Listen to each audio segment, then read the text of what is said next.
Oras-oras may customer si JT sa kanyang milk tea shop. Kaya naman mahalaga para sa kanya na agad maasikaso ang mga ito. Pero malaking hassle sa kanya kung minsan ang pagre-renew ng business permit. Kung minsan daw kasi inaabot siya ng buong araw. Number one na problem naman ng karamihan is yung traffic. And secondly, yung distance ng mga city offices. For example, City Hall, SSS, PhilHealth. Ayun, so yung city services natin medyo mahirap i-process.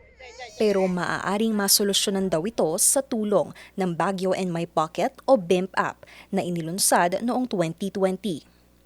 Ito'y isang one-stop digital platform na layong pagaanin ang pagproproseso ng iba't ibang dokumento at serbisyo sa Baguio City. Yung BIMP actually malaking tulong siya lalo na sa aming may mga negosyo. Kasi pwede naming makita doon yung kung kailan kami magre-renew, etc.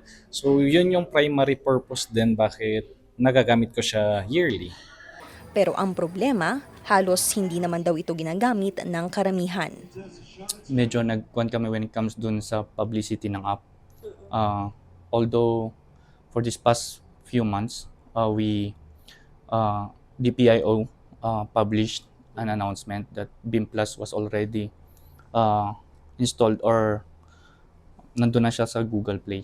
Para mas lalong mapakinabangan ng nasabing app, target ng Management Information and Technology Division ng pamahalaang lungsod na i-upgrade ang features ng nasabing app.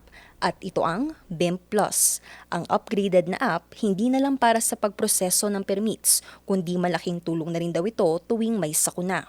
Puro yung madalas kong nagagamit is yung mga emergency. Kasi for the conventional application, conventional 911, intervene kasi tayo ng callers natin. So basically, kailangan mo pa ng pangalan, ano yung case, ano yung location mo, anong kailangan mo, ganun. For the BIM Plus kasi pwede mo na siyang i-type. Pwede ka mag-take ng picture, tapos ma-geotag na rin yung location mo. Maaari ring tignan ang detalye sa iba't ibang proyekto ng pamahalaang lungsod sa pamamagitan ng app, pati na rin ang mga lost and found. Maaari ring makiisa sa mga virtual town halls at public forums gamit ang app.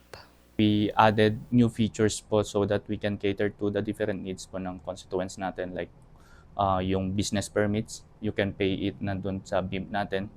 You can just imagine yung BIM Plus po natin is a portal to every services ng city natin. Pwede ring isumbong dito ang iba't ibang reklamo gaya ng mga tambak na basura, harassments at marami pang iba. Pero sa kabila niyan, marami naman ang hindi pa rin pamilyar dito.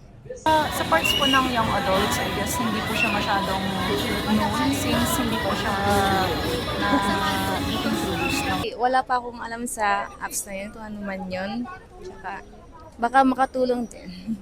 Pwede naman ma'am, i-try natin kung mas mabilis siya sa ano. Tapos para at least ngayon pag kahit nasa work ka, pwede kang maglakad siguro. Pero ayon sa MITD, marami pa raw dapat abangan sa BIM Plus, gaya na lamang ng paglalabas ng mga accredited na accommodation sa lungsod para iwas scam. Through the BIM, you can access kung ano doon yung mga legitimate na businesses.